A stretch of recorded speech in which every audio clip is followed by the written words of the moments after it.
Abríamos la espalda de la víctima y sacábamos el corazón, lo cortábamos en trocitos y nos lo comíamos. Es el mayor tabú del mundo. ¿Por qué se siente incómoda la gente si yo me como mi propia grasa? Puede que sepa mejor que la de una vaca o un cerdo. Es el tema recurrente de nuestras peores pesadillas, pero ha ocurrido una y otra vez a lo largo de la historia. Ver a alguien comerse el cadáver de otro ser humano es algo sorprendente e impactante. Y hoy en día sigue ocurriendo.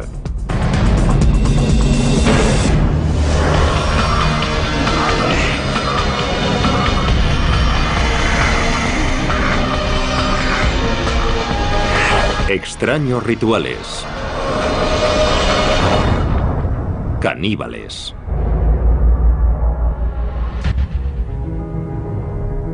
Canibalismo siempre ha sido la transgresión por excelencia. Es un viaje en el que una vez has cruzado la línea, ya no hay marcha atrás a los ojos de mucha gente. Siempre hay algo peligroso en ti. Las personas que han comido a otros seres humanos siempre nos han fascinado y horrorizado. Cuando pensamos en canibalismo, nos sentimos especialmente incómodos si pensamos en un miembro de nuestra sociedad involucrado en un comportamiento caníbal. Es mucho más cómodo pensar en alguien que hace algo así en un lugar muy lejano o que lo hizo hace mucho tiempo. Pero la verdad es que el canibalismo no forma parte solo de la historia antigua.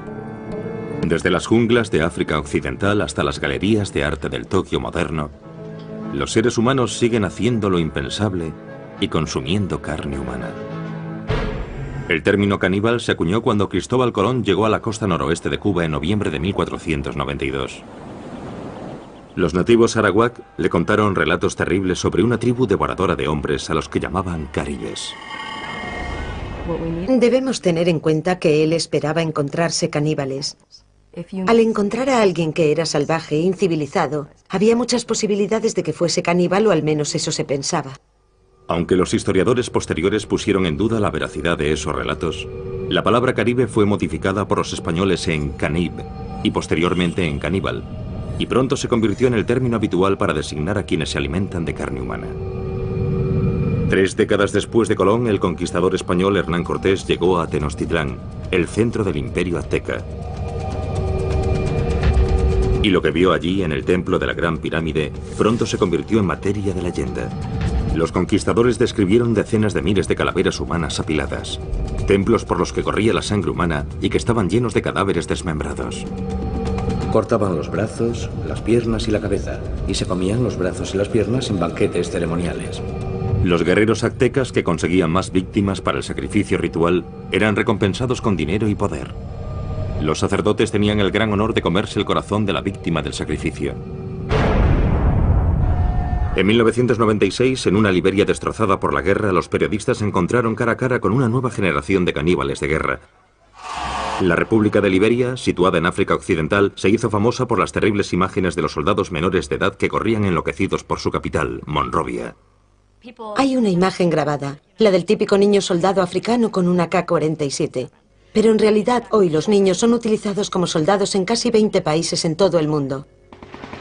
En Liberia, niños de apenas 7 años fueron obligados a alistarse en unidades militares y a cometer atrocidades increíbles, incluido canibalismo.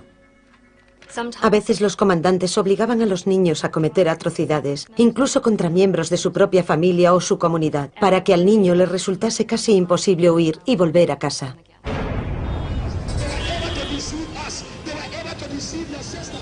Joshua Bly era uno de los señores de la guerra más famosos de Liberia.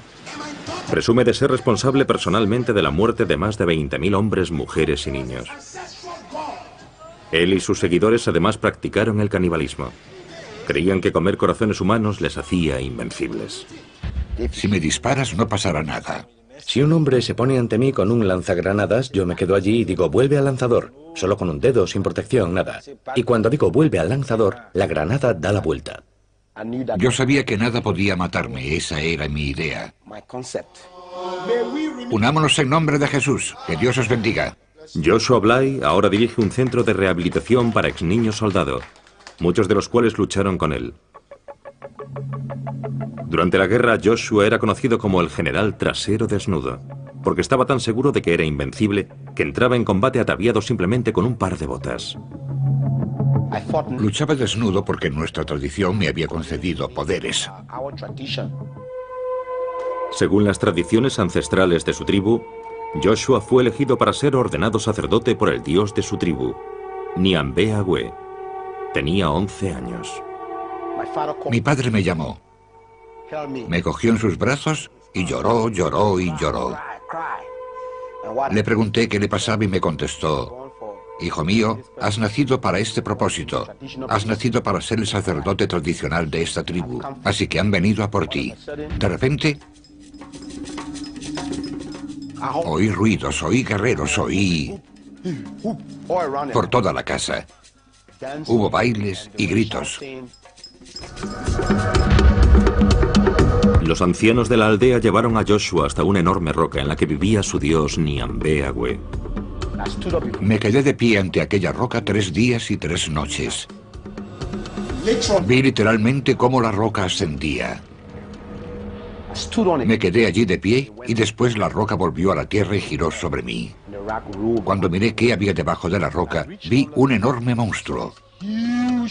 Le miré a la cara y la tenía deformada. Entonces me saludó y me dijo: hijo mío, bienvenido. Le pregunté: ¿eres Nyambe Agwe? Y me contestó: sí, lo soy.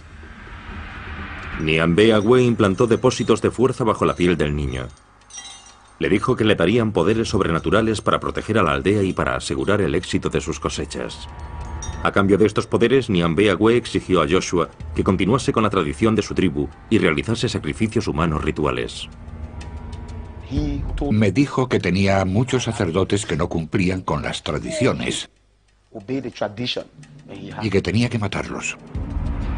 Se escogieron víctimas para el sacrificio entre los ancianos de la aldea, para que Joshua pudiese hacer las ofrendas tradicionales a Nyambe Agwe. Yo era un hombre mágico. Era un superhombre. Más aún, cumplía un deber para con mi tribu: asegurarme de que estaban protegidos. En 1980, un miembro de la tribu de Joshua, Samuel Doe, derrocó al gobierno liberiano. El deber de Joshua como sacerdote de Doe era llevar a cabo sacrificios humanos. Los glóbulos blancos de las víctimas se usaban como pociones mágicas para asegurar el poder de Doe. El sargento mayor Samuel Canyon Doe era el presidente, así que inyectamos su fama en la mente de la gente, tomando estos glóbulos blancos y llevándolos a diferentes restaurantes y pagándole a los dueños de esos restaurantes para que los incluyesen en el menú. Así, todos los que comían en ese comedor automáticamente temían al presidente Doe. Cuando Samuel Doe fue asesinado en 1990, Joshua Bly se nombró a sí mismo general trasero desnudo y tomó el mando de una unidad de niño soldado. Fue el comienzo de los 6 años del reinado de terror de Joshua, convertido en uno de los más sangrientos señores de la guerra de Liberia. El sacerdote liberiano Joshua Bly cambió su nombre por el de general trasero desnudo cuando asumió el mando de un grupo de soldados en la guerra civil de Liberia. Pasé de ser un sacerdote a ser un guerrero tradicional. En aquella época yo tenía 14 años. Cuando conocí a Trasero Desnudo éramos 28 soldados jóvenes. Como la mayoría de los niños soldado, Sarti Bropley no decidió libremente ir a la guerra. Mi padre fue asesinado por los soldados rebeldes. Y mi madre estaba sola. Mis hermanos y hermanas eran niños. Y en aquella época, si no eras soldado, no podías salir a trabajar ni conseguir comida para tus padres, que acababan muriendo de hambre. Así fue como me metí en la guerra. Como guerrero tradicional, Joshua empleó el sacrificio humano y el canibalismo ritual para otorgar poder y proteger a sus jóvenes soldados. Nos dijo que debíamos bañarnos en sangre y beberla.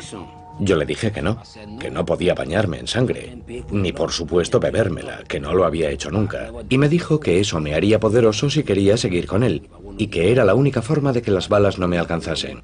Así que me dio su sangre. Cuando bebí aquella sangre empecé a sentirme mal, quería vomitar. Joshua disparó un arma para distraer al joven Sarti de sus náuseas. Disparó una bala al aire y me hizo valiente. Cada vez que oigo un disparo me vuelvo valiente. Y después me preguntó: ¿cómo te sientes? Le contesté que cuando disparaba mi corazón latía y que me sentía valiente, que quería luchar, y se echó a reír. Los hombres de Joshua realizaban sacrificios humanos rituales antes de cada batalla para aumentar sus poderes y ser invencibles. Es como un toquecito al poder que ya tienes. Había que activarlo para luchar. Todo el mundo tenía un día en el que debía hacer un sacrificio humano. Llegó mi momento. Me dijo, hoy sacarás tú el corazón. Abríamos la espalda de la víctima y sacábamos el corazón. Lo cortábamos en trocitos y nos lo comíamos. Si éramos 15 hombres, hacíamos 15 trozos y nos los repartíamos. Y él cogía el más grande, se lo comía, y después nos daba a los demás y todos comíamos. Y bebíamos sangre y nos bañábamos con ella. Así que yo empecé a acostumbrarme. Se convirtió en una parte de mí. Entonces, cada vez que teníamos un ataque, y era un ataque importante, antes de combatir, hacíamos un sacrificio. Y si teníamos 10 ataques el mismo día, comíamos 10 corazones el mismo día. Los soldados de Joshua también mataban y se comían a sus enemigos tras la victoria. Dicen que si una persona es un guerrero, si es espiritualmente poderoso, cuando lo matas consigue su poder. Si un enemigo fuma, no nos comemos su corazón, no sirve. Los relatos de los poderes mágicos de Joshua infundían miedo a sus enemigos. Cuando yo grito, todos los que están a mi alrededor quedan hipnotizados. Cuando despierto, abro las manos y grito. Nos dispersamos porque era muy poderoso. Trasero Desnudo llegó al frente cantando una canción tribal. Tenía un hacha en la mano y yo me sentí débil. Muchas personas declararon que Joshua era capaz de hacerse invisible a voluntad. Cuando el fuego es muy intenso, a veces desaparece. Si me disparas no pasa nada, puedo desaparecer. ¿Se volvía invisible? Sí, por supuesto. En 1996, los 6 años de campaña de canibalismo y asesinato de Joshua llegaron a su fin cuando se convirtió al cristianismo. ¡Alabado sea el Señor! Actualmente Joshua está siendo investigado por crímenes de guerra por la Comisión para la Verdad y la Reconciliación de Liberia. Mis ojos se abrieron cuando me convertí al cristianismo y descubrí que Nyambea-Gwe era un fraude. He encontrado un poder mejor. Y ese poder es el nombre de Jesús. Y ese poder está en la sangre de Jesús. Jesús tomó el control de mi vida desde 1996. Les dije a los otros, mirad, yo era uno de los vuestros y he encontrado un poder mejor. Y no nos cansamos de repetir cuánto lamentamos haber causado tanto mal a esta nación. Alabado sea el Señor. Cuando Trasero Desnudo se marchó, yo me uní al grupo de operaciones especiales. Allí fumaban droga. Y si no fumas droga, no puedes hacer lo mismo que ellos. Y me encontré en el gueto. Así que un día, Trasero Desnudo entró en el barrio marginal y me encontró. Se echó a llorar y me dijo, hijo mío, ¿cuánto hacía que no te veía? Yo contesté, sí, aquí estoy. Él me dijo, Dios te ama, quiero que abandones este gueto y me sigas. Y abandoné el gueto, y desde entonces no he vuelto a tomar drogas. Pero yo me pregunto si la sangre de Dios será capaz de reconstruir esta nación. Dejadme que os diga que esta nación tiene a Dios de su parte.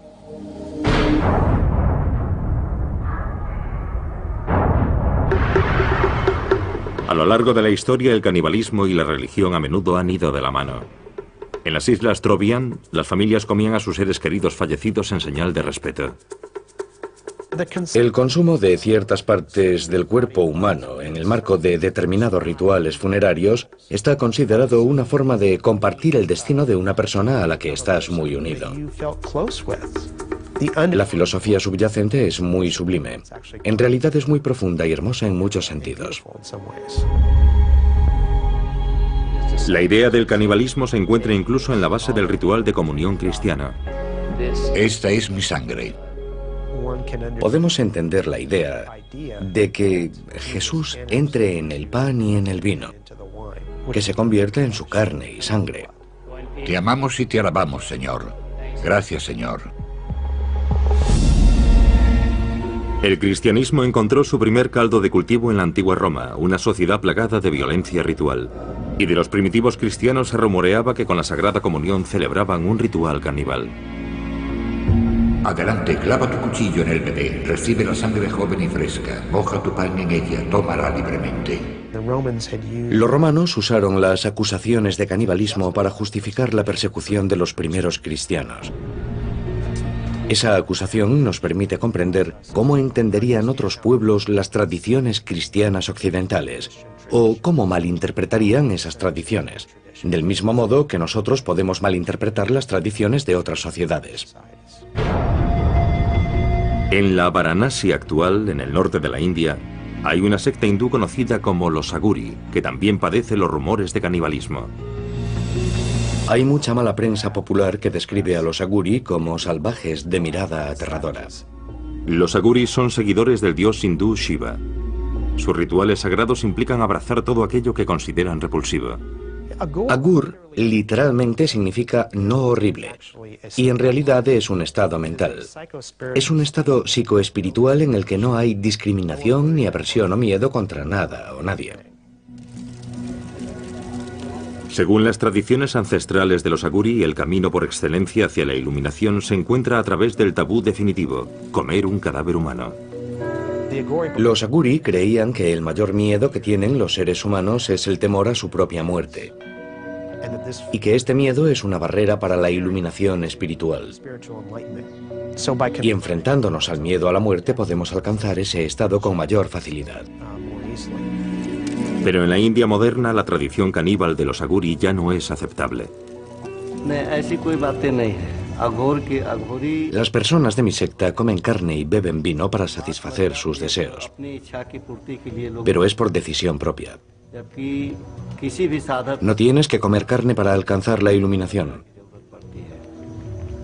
Yo soy un Aguri y nunca he probado el vino ni la carne, y estoy en el camino de la iluminación. Hoy en día, para superar su aversión a la muerte y la podredumbre, los santones Aguri modernos viven en crematorios, visten sudarios funerarios y beben de calaveras humanas. La meditación Aguri puede hacerse en cualquier parte.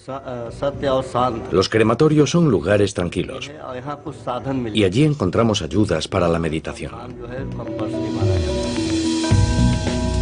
Los santones Aguri mantienen los templos crematorios dedicados a Shiva, el primer Aguri, y atienden el fuego sagrado, al que llaman Duni. Este Duni lleva casi 100 años ardiendo. Yo recojo la madera de las piras funerarias una vez que la familia se ha marchado. Todos los días consigo un poco. El Duni es el último eslabón que vincula a los Aguri modernos con su pasado caníbal. En un ritual de canibalismo simbólico, los santones cocinan sus alimentos en las ascuas calientes que han dejado las piras funerarias. Cocinamos en el Duni y nos comemos esos alimentos. El Duni ayuda a los santos y a los sadhus a tener una voluntad fuerte y les confiere una especie de poder espiritual. Los devotos hindúes creen que el contacto de los Aguri con las cenizas humanas les da el poder de sanar. Cuando alguien quiere curarse, toma las cenizas del Duni y las aplica a la zona en la que tienen el problema, como harían con cualquier medicina, y las ingieren. Y también se las llevan a casa y las usan ritualmente. A la mayoría de los Aguri actuales, la antigua tradición de comer carne humana les produce tanto horror como a un cristiano moderno. Hace años la gente comía carne y bebía alcohol en este templo, pero se dieron cuenta de que lo que hacían estaba mal. Pero el ritual más famoso de los Aguri no es enteramente cosa del pasado. Sabe un poquito dulce y hace que la lengua se te hinche.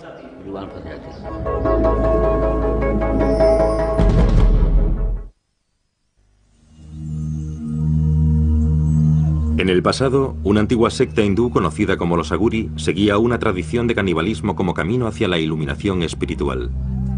Aunque la mayoría de los Aguri ya no practican este rito, el cineasta Sandeep Singh contactó con un santón que está a punto de llevar a cabo el ritual más sagrado de la secta y de consumir carne humana. Es un ritual secreto que se hace en aislamiento, porque en la India el canibalismo está prohibido. La gente no lo aceptaría. Sandeep contactó con un grupo de monjes tradicionales aguri que viven en las afueras de Varanasi e intentó convencerlos para que le permitiesen grabar sus rituales secretos. Cuando hice mi película sobre los aguri, la secta más polémica de santones indios, por pura curiosidad, fue muy duro. Tardé casi un año en convencer a los aguri y otro año en encontrar a un aguri que fuese a practicar el canibalismo. Según la tradición ancestral aguri, solo es necesario consumir carne de un cadáver 1 o 2 veces en la vida como acto de purificación extrema. El santón de Sandeep vivía a orillas del Ganges, río abajo desde Varanasi, la ciudad más sagrada para los hindúes. Dicen que el señor Shiva separó a Kashi, Varanasi, del cosmos. Por eso, si alguien muere en Kashi, se librará de la carga de sus pecados y obtendrá el moksha, que se podía traducir como la liberación, la salvación. Los hindúes acuden desde todos los rincones del mundo hasta Varanasi para incinerar a sus seres queridos a orillas del río sagrado. Primero el cadáver se sumerge en el sagrado Ganges para purificarlo, después se hace la pira con madera. A continuación se coloca el cuerpo sobre la pira. Después el cuerpo se convierte en cenizas y las cenizas son ofrecidas al Ganges. Ser quemado aquí y que sus cenizas sean arrojadas al Ganges es el mejor final que un hindú puede desear para su vida. Pero no todos los cadáveres se creman. Hay 5 tipos de personas que no se queman una vez que han muerto. Son los santones, las mujeres solteras, las mujeres embarazadas, los niños pequeños y personas que han muerto por la mordedura de una serpiente o de lepra. No han tenido una vida completa, así que no se queman. No son ofrecidos al fuego, sino que son entregados al Ganges como ofrenda. Los monjes aguri de Sandeep esperaron día tras día a orillas del Ganges a que apareciese uno de esos cadáveres. Esperamos 3 meses y medio, 90 días, a que los aguri encontrasen un cadáver. Encontraron un cadáver flotando en el Ganges y lo sacaron del río. Y lo llevaron al lugar en el que rezan sus oraciones. Primero le ofreció flores al cadáver. Después lo lavó con agua del Ganges. Después se sentó sobre el cadáver para meditar. Y por último, cortó una parte del cadáver, de la zona del brazo, y empezó a comer.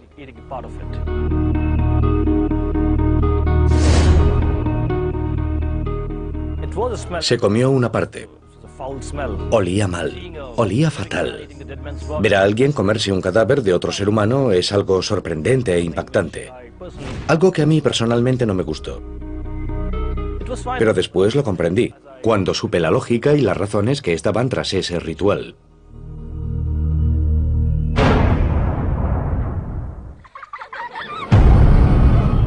El miedo a ser comido es algo que casi todos los niños conocen.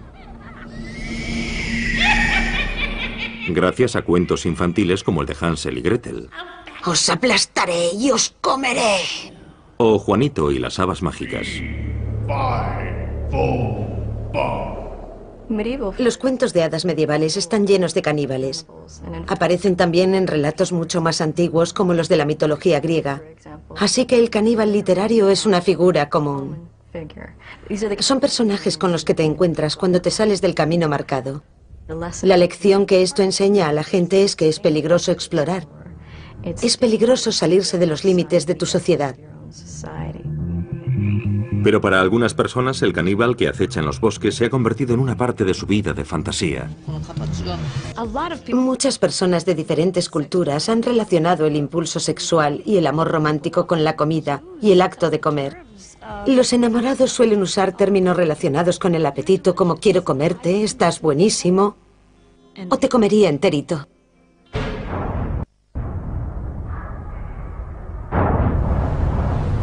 El deseo sexual siempre ha sido uno de los impulsos más fuertes de la humanidad y ha llevado a muchas personas a descubrir las partes más oscuras de su imaginación. Sí, cuando me gusta alguien, quiero ver a esa persona lo máximo posible y olerla, besarla, lamer su piel. Y siguiendo esa línea, para mí es muy natural desear comer su carne. En París, en 1981, Issei Sagawa hizo realidad sus fantasías caníbales cuando mató y se comió a una compañera de clase, Renée Hartebel. Disparó a René en la nuca con un rifle del calibre 22 cuando ella rechazó sus proposiciones. Después procedió a desmembrar e ingerir partes de su cuerpo. 2 días después, cuando intentaba deshacerse de su cadáver mutilado en un parque, fue detenido por la policía francesa.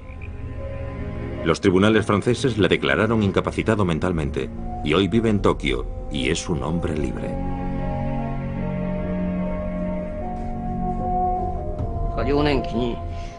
En mi infancia tuve una pesadilla. Mis padres servían a mi hermano pequeño en una olla y se lo comían.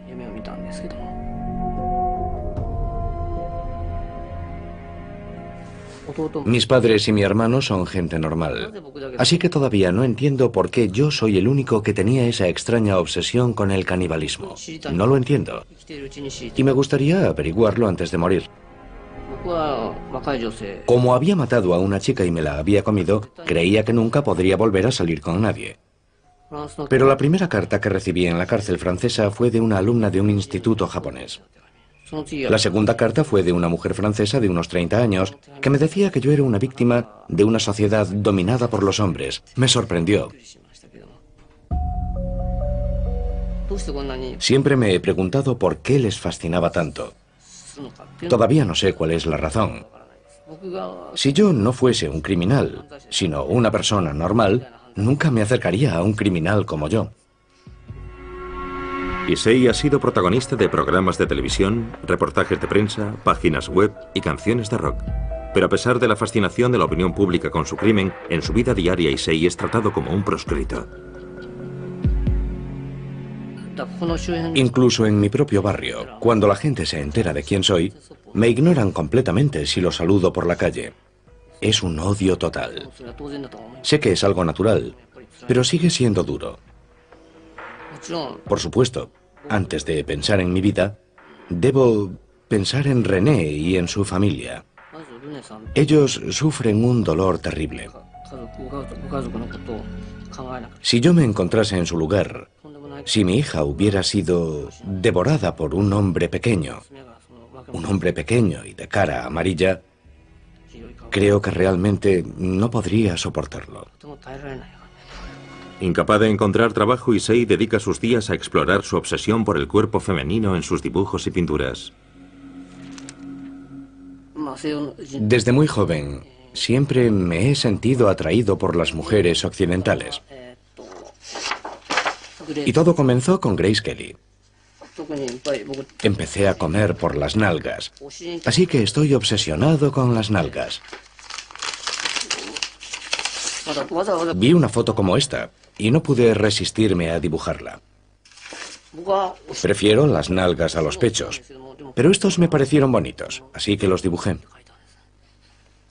A la hora de comer, los pechos son todo grasa y realmente no son comestibles. Esta es la señorita Aya Ueto. Es muy popular últimamente. No solo quiero comérmela, sino que creo que es una actriz con muchísimo talento. Y todavía es joven.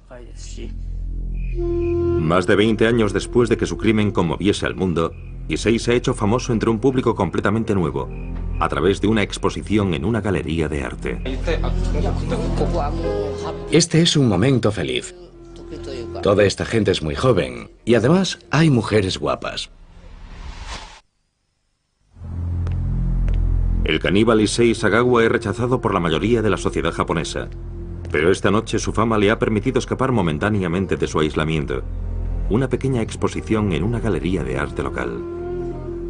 Yo tenía 20 años cuando leí el famoso libro Cartas de Sagawa. Sinceramente no sabía nada más sobre él. No tenía ni idea de a qué se había dedicado desde entonces. No sabía que pintaba.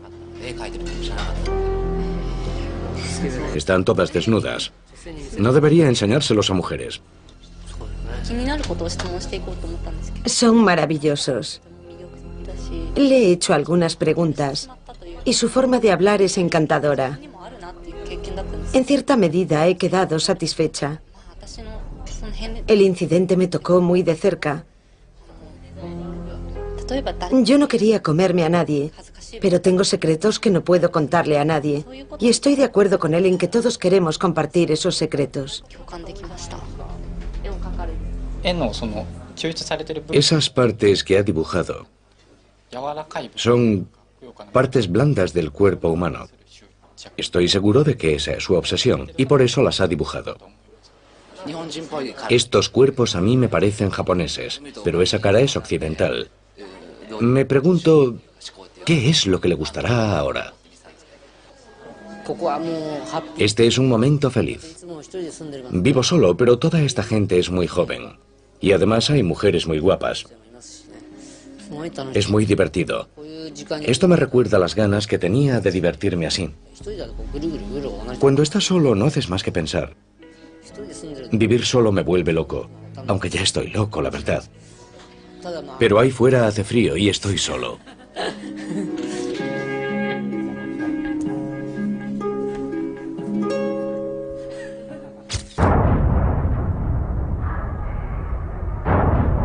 Los seres humanos se han sentado cómodamente en lo alto de la cadena alimenticia durante siglos.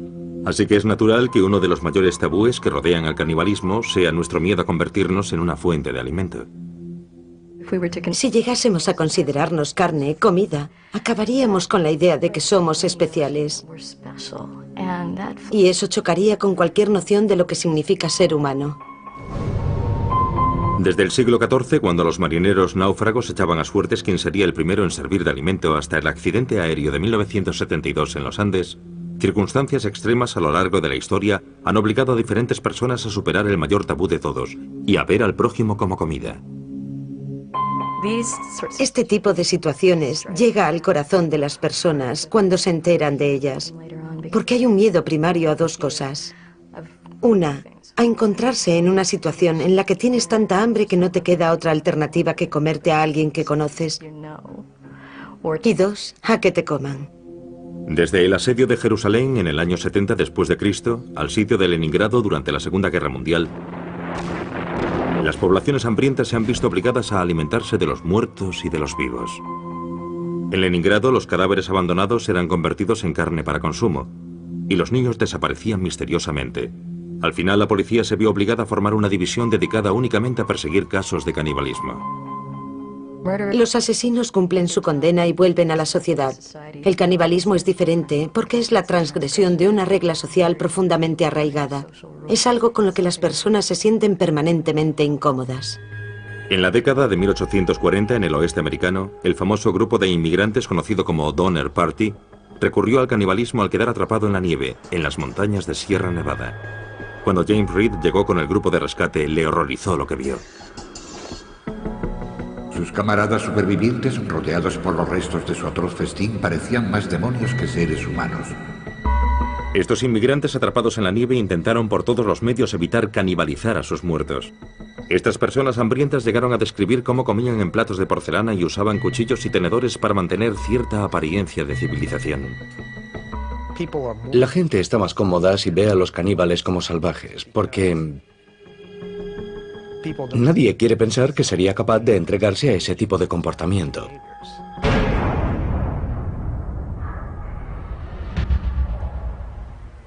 En Copenhague, Dinamarca, muy lejos de las junglas de nuestra imaginación, el artista danés Marco Evaristi ha creado una obra de arte que explora el tabú de los humanos como comida. El arte hoy es una especie de experimento científico, especialmente si mis obras hacen pensar. Marco ha utilizado más de una vez tácticas escandalosas para atraer la atención hacia el mensaje que se oculta tras su arte. Para su trabajo más reciente, Marco se ha hecho una liposucción y ha usado su grasa para hacer albóndigas. Ha llamado al resultado polpette al grasso di Marco, o albóndigas de grasa de Marco, y las ha enlatado con una etiqueta diseñada por él mismo. La gente debe pensar que si se come mis albóndigas está comiendo arte. La preparación de las albóndigas fue solo el primer paso en la creación artística.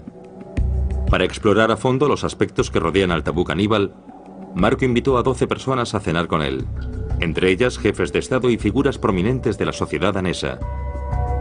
Marco cenó solo. Cuando me metí la primera cucharada de espagueti con carne en la boca, cerré los ojos, porque pensar que me estaba comiendo a mí mismo me pareció algo asqueroso. Fue solo un segundo, pero fue un segundo de reflexión sobre la moralidad y los valores éticos que tengo como ser humano.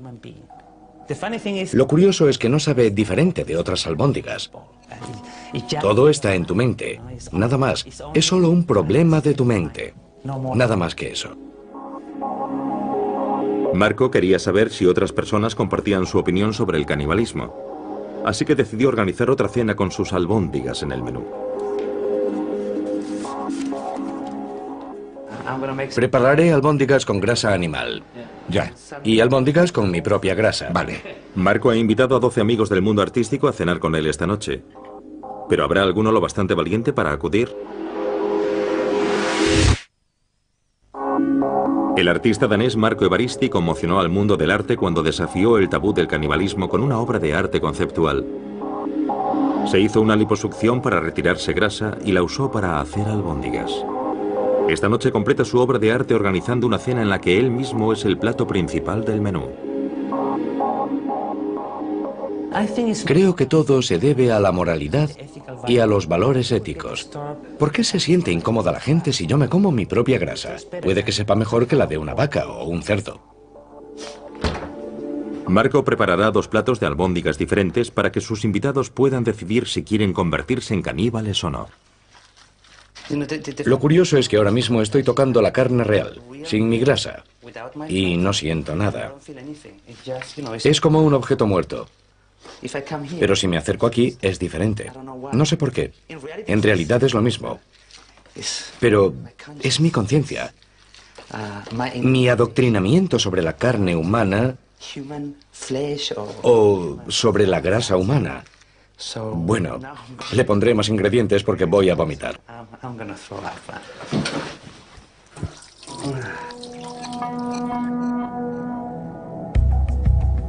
Marco ha invitado a 12 amigos del mundo del arte a tomar parte en su experimento sobre el canibalismo. Entre los invitados se encuentra a Mary-Louise Sorizzo, historiadora del arte. Tenemos una representación amplia de personas. Marco los conoce un poco a todos. Son personas con las que creo que todos nos podemos comparar. Así que será interesante ver quién cenará qué esta noche. El elemento central de la velada artística de esta noche serán las albóndigas preparadas con la grasa corporal de Marco. He devorado arte toda mi vida, así que creo que aceptaré la invitación. De las 12 personas que fueron invitadas, solo 7 han sido lo bastante valientes para acudir. ¿Huele bien? ¿Cuál es cuál? Vale, estas llevan mi grasa y las grandes son albóndigas normales, ¿vale? Se parecen mucho. Las he preparado exactamente igual. La única diferencia es que he puesto un poco de mi grasa en unas y en las otras nada. Las damas primero. Yo normalmente no suelo comer mucha carne, así que me pondré sobre todo pasta. ¿Quieres otra, una normal? ¿Sí o no? Soy normal, no caníbal. ¿Tú tienes más contenido en grasa que los animales o es igual? La grasa es grasa, no hay diferencia. Porque tú eres delgado, Marco. No sé de dónde has sacado la grasa.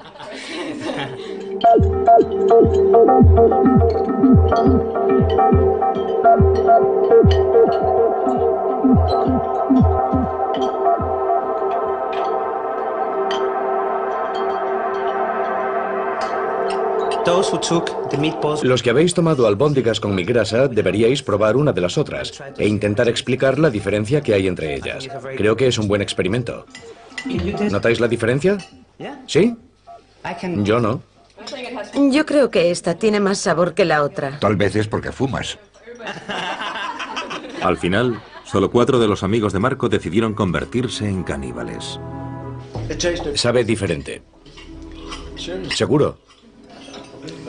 Si piensas en todo lo que comes cada día, vacas, cerdos y pollos, no puede ser tan horrible. Antes de venir tenía clarísimo que no comería su grasa porque me parecía un asco. Pero cambié de opinión cuando vi la comida. Porque el aspecto que tiene la comida es muy importante. Quiero decir que también comemos con los ojos. No se trata del sabor, no se trata de lo que ha pasado aquí, sino de lo que la gente piense de esto. Y no es como si fuésemos a comernos su pierna o a matarlo para comérnoslo. Solo es material sobrante que ha eliminado de su cuerpo, así que no tengo ningún problema al respecto. Sabe a albóndiga normal. Para los demás, la idea de ingerir carne humana se convirtió en un tabú insuperable. Antes de venir aquí pensé, yo no soy caníbal, no puedo comer esto. Es un asco ya solo la idea de pensarlo. Yo no quería hacerlo. Por supuesto podría comérmela, pero no me gusta la idea de comerme a otra persona. No, nunca lo haría. Creo que he tenido demasiadas experiencias visuales. Hoy he visto demasiadas fotos de liposucciones y esa es la imagen que me ha venido a la mente. En condiciones extremas lo haría, pero aquí puedo elegir y creo que se lo dejaré a los demás. Hablamos de diferencias culturales, de si alguien debería comer algo o no debería comerlo para sobrevivir, y sobre arte. Creo que con esto la gente pensará un poco más, y la próxima vez que vayan al supermercado quizás sean más conscientes de lo que se llevan del supermercado. El canibalismo ejerce una fascinación especial sobre nuestra sociedad, porque es uno de los últimos tabúes. Es una de las últimas zonas prohibidas. Nos cautiva porque siempre encontramos fascinante lo prohibido. Desde que la humanidad existe, el canibalismo nos ha fascinado y espeluznado a la vez. ¿Seguiremos contemplando con horror a quienes recurren al canibalismo para obtener placer sexual, poder militar Cuando era pequeño, e inspiración espiritual? Pero si usted se encontrase ante la posibilidad de morir de hambre, ¿qué medidas tomaría para sobrevivir?